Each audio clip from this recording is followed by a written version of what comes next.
Buenos días, mi nombre es José Luis Morales Blanco. Mi matrícula es A01198047. Esta es la fecha de- del video, espero y se haya visto bien. Y mi primer pregunta es, en el reto del motor lineal, aparte de la corriente suministrada por la fuente, otra corriente es generada por una FEM inducida debido al movimiento de la barra. Explica qué la causa y cuál es su dirección según el diagrama que se presenta. Bueno, primeramente se induce una FEM o hay una FEM inducida, que es lo mismo que una corriente, debido al cambio en flujo con respecto al tiempo, ¿no? Y la dirección de esta corriente inducida, pues por ley de Lenz se debe de oponer al cambio en flujo pues que se genera, ¿no? Entonces, este cambio en flujo se genera porque la barra está en movimiento y como está en movimiento, pues el área va cambiando con respecto al tiempo. Entonces, como cambia el área con respecto al tiempo y además también cambia el campo magnético porque no es uniforme, pues hay un cambio en flujo, lo cual hace que se genere una FEM inducida. Pero esta es muy mínima debido a la resistencia de la solera, o bueno, de los rieles, ¿no? Entonces conforme va moviéndose la barra, pues va aumentando la resistencia, entonces la FEM inducida es muy mínima, o bueno, la corriente inducida es mínima, y pues esta FEM inducida tiene dirección, eh, contraria a la corriente original porque el cambio en flujo va aumentando. Entonces, si aumenta, debe haber algo que se oponga a este aumento de flujo, ¿no? La causa y cuál es su dirección según el diagrama que se presenta, ¿no? Sí. Ahora, mi siguiente pregunta es, un granjero afirma que las líneas de transmisión de alto voltaje que corren paralelas a su cercado inducen altos voltajes peligrosos sobre la cerca. ¿Es esto posible? Explique. Las líneas conducen corriente que cambia de sentido 50 veces cada segundo. Entonces, viendo el diagrama,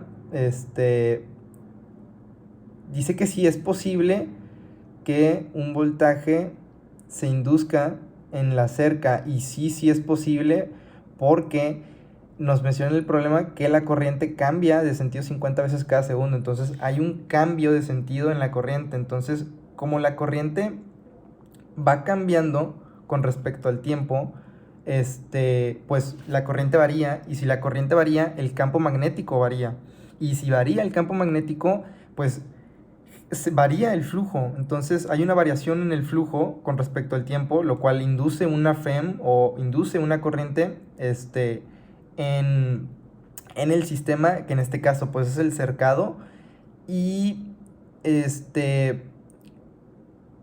pues son altos voltajes porque el cercado tiene una resistencia muy mínima.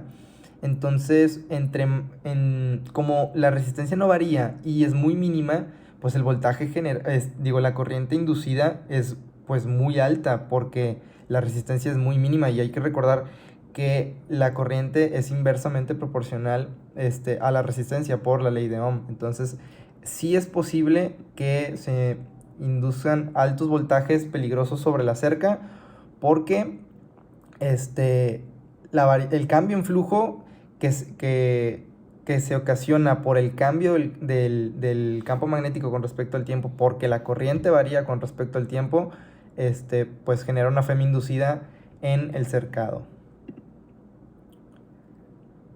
Y bueno, sabemos que campos magnéticos también generan campos eléctricos, entonces sí es bastante importante.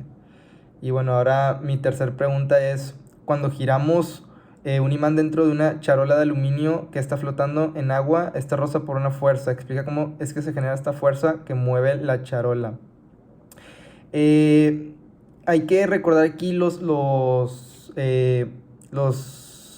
materiales ferromagnéticos y paramagnéticos, ¿no? Que son importantes porque se adhieren a los polos del imán al que, pues, por el cual está sometido, ¿no? Y es importante que, pues, el agua es un material, dimagnético, si no estoy mal, o paramagnético, y lo que hace es que aumenta el campo. Entonces, Esto es por la ley de Lenz, porque el campo magnético genera un campo eléctrico y al tú estar rotando ese imán, pues debes de tener un flujo o algo que se oponga a este cambio en el campo magnético. Entonces, es por esto que al tú mover el imán, pues cambias la dirección del campo, cambias la dirección entre vector o el ángulo entre el campo y el vector área, y se induce una corriente o un campo magnético en el material de la charola de aluminio.